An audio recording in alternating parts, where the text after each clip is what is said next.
Hello people, you are welcome back again to my channel. I'm so excited to see you all again.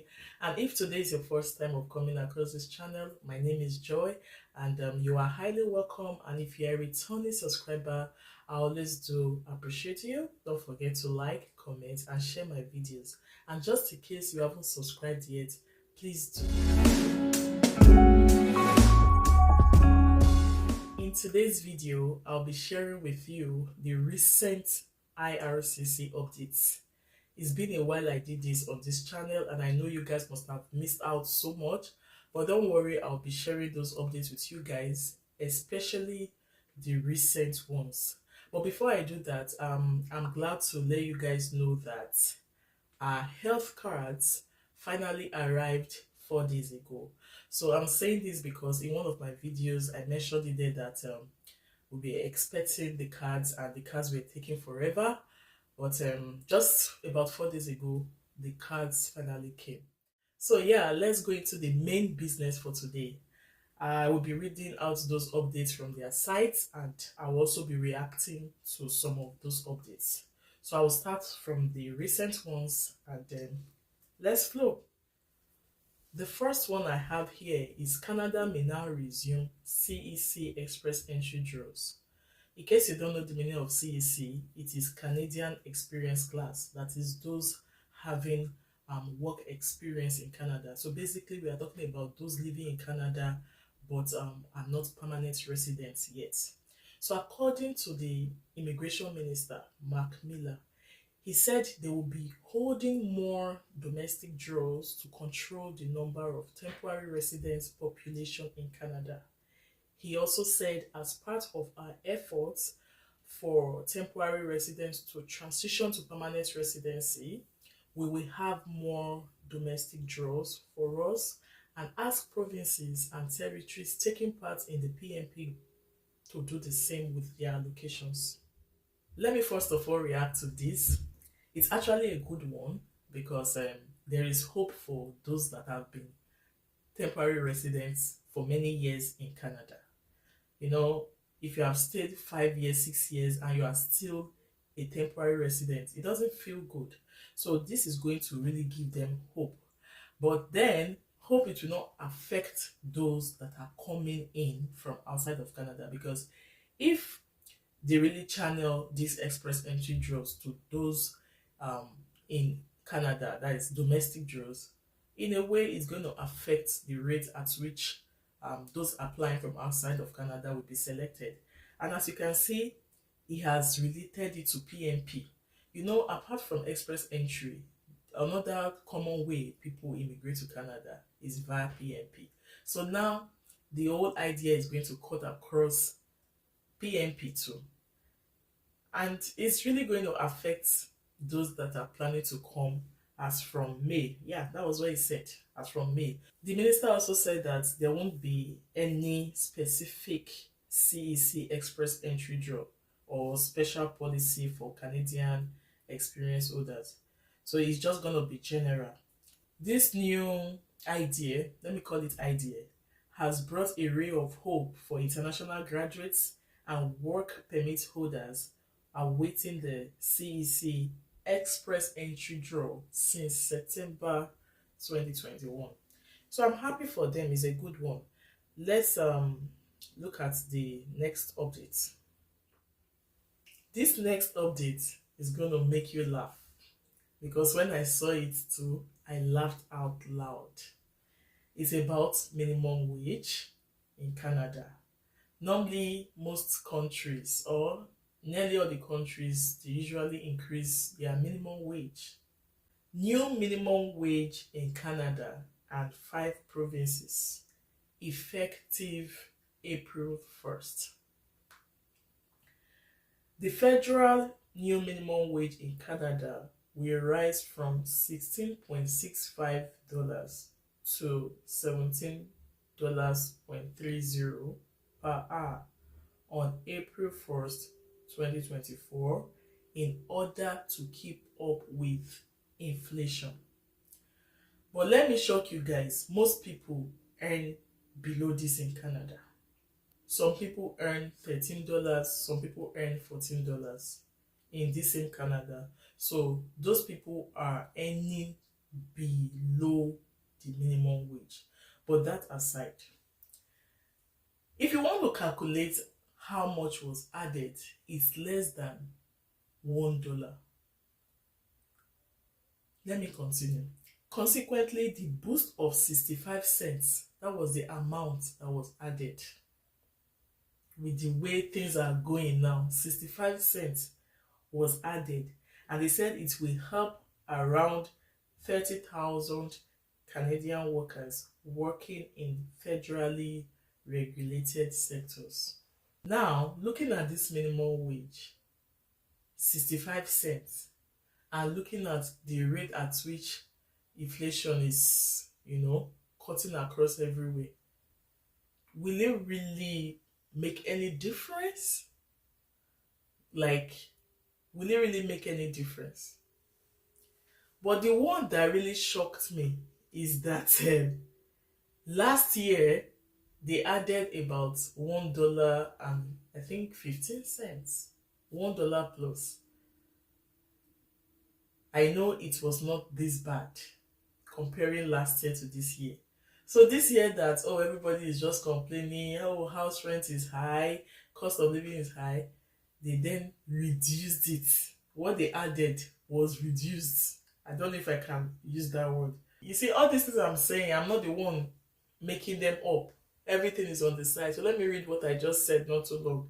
It said, prior to this, on April 1st, 2023, the federal minimum wage rose from 15.55 to 16.65 Canadian dollars.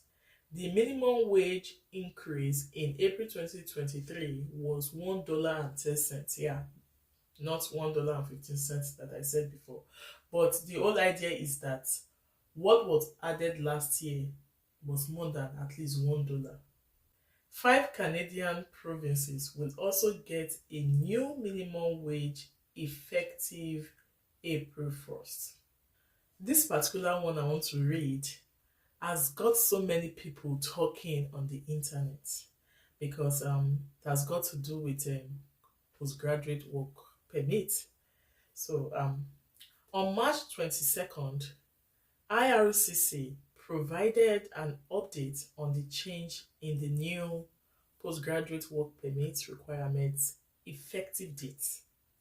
Initially, IRCC announced on January 22nd, 2024, I have that video, that international graduates of college programs offered through a public-private curriculum licensing partnership will no longer be eligible for PGWP, that's the postgraduate work permit, effective September 1st, 2024. So you know what the update is, guys? They brought the date. Should I say forward now? Yes, forward. It's as if the September is too far. So they brought it to May. So those that have been happy that, it's September, right? No, they brought it forward. It's no longer September. They said IRCC has now updated that they are moving the previously stated effective date for this new PGWP rule to May 15, 2024, just 2 days before my birthday. 2 days before my birthday, rather than September 1st, 2024. See, I entered TikTok and most persons have been talking about this. Hey, this old immigration system is now getting cumbersome. I know I don't like using all these words, but it is what it is. This implies that foreign students enrolled in public-private curriculum licensing partnership programs starting on May 15, 2024, or later will not be qualified for a PGWP.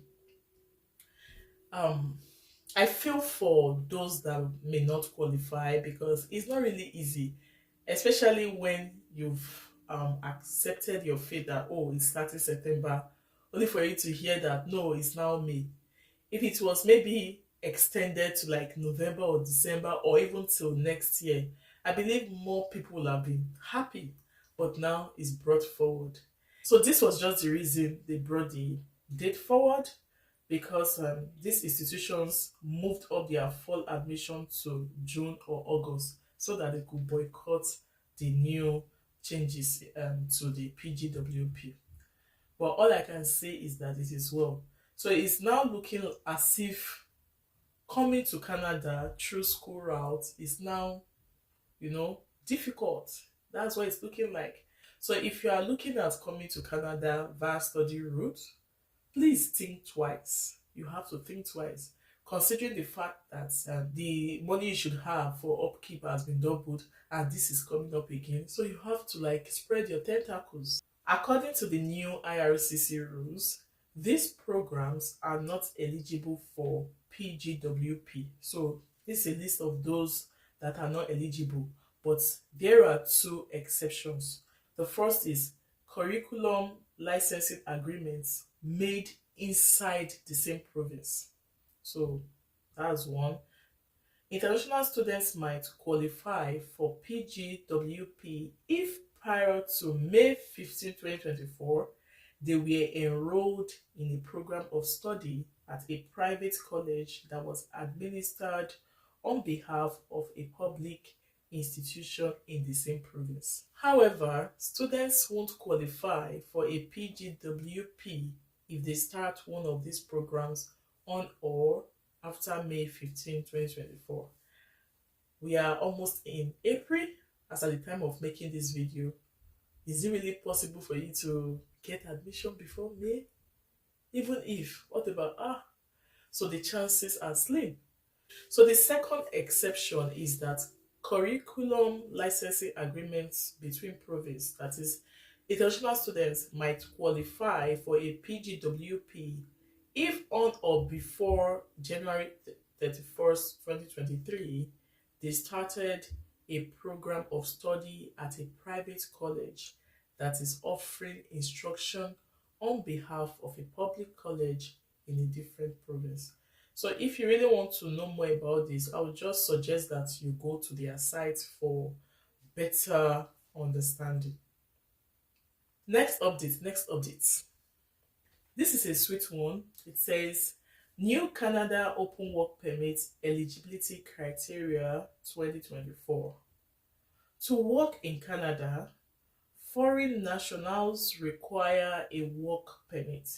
However, the IRCC has specified 12 situations in which a person may apply for an open work permit. Who is eligible for an open work permit in Canada? Let's look at it. If you are international students who completed their studies at an approved institution of higher learning and are qualified for PGWP program, except for students starting curriculum licensing agreement programs as of September 1st, 2024. Number two, a destitute international student who is financially struggling and can no longer afford their education. But this one, you really have to prove this. Nothing goes for nothing. You have to really prove this. So the third one is on a work permit that is employer specific and are being mistreated.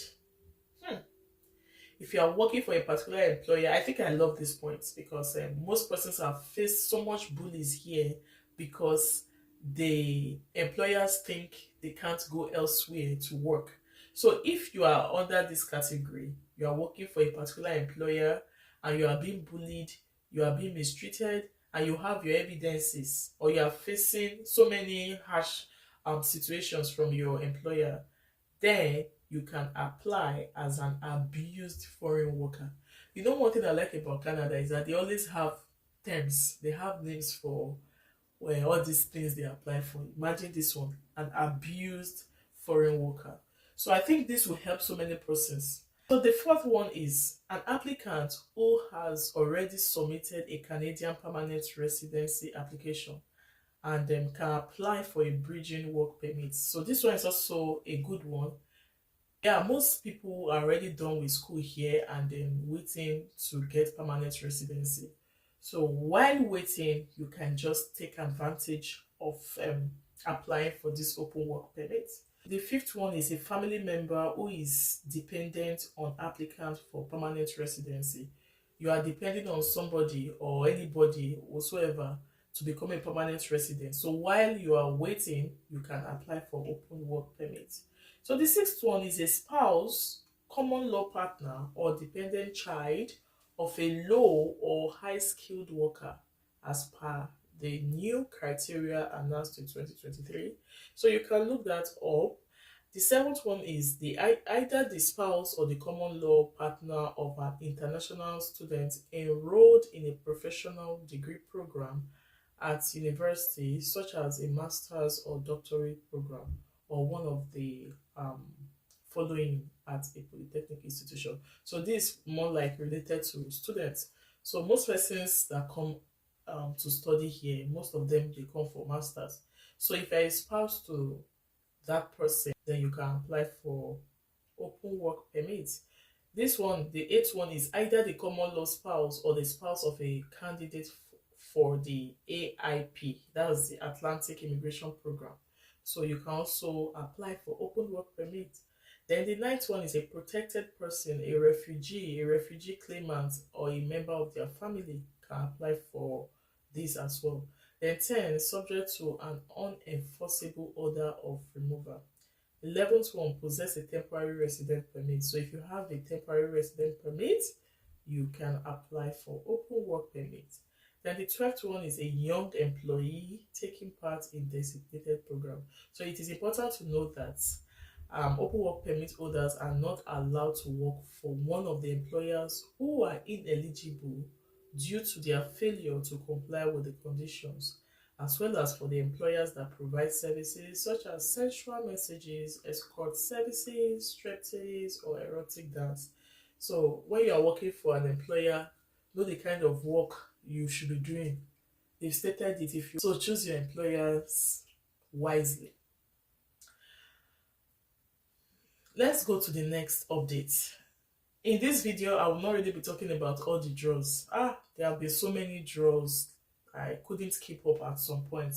I've been hearing so many news about refugees being deported, many things. I'm like, oh, what is happening? I mentioned in my videos lately how life has been in Canada, and some people are really trying to think twice if they should still come or not. Most persons now are now drifting towards Australia. They are saying the economic system there is stable. See, follow your heart, do what works best for you. I can't tell anybody not to come to Canada because number one, I don't own Canada. What people do is that when they come, they will join the system, they'll struggle, they will, there's no place that is rosy because so many persons have so much expectations. So if I come to say that in my channel, like to let people know, I don't think it's a bad idea. I'm not discouraging. I will keep telling you, I'm not discouraging you. People surviving here, they don't have two heads. Just that when we are talking about mental health, we need to really place that first. We need to place that, prioritize that, and see, can I really cope? So many persons are depressed here. There are sometimes I also feel that way. Like you just see yourself busy. At this point, I'll be ending this video. If you have stayed to this time with me, I appreciate you guys. You are the real MVP. Yeah. So if you haven't subscribed yet, please, the red button is just below the video. Kindly hit the subscribe button. Don't forget to leave your comment, and let's do that nicely. Yes, you can still pass your information. You can still make your points without being rude about it. Yes. So thanks so much for watching, guys, and I hope to see you in my next video. Stay blessed.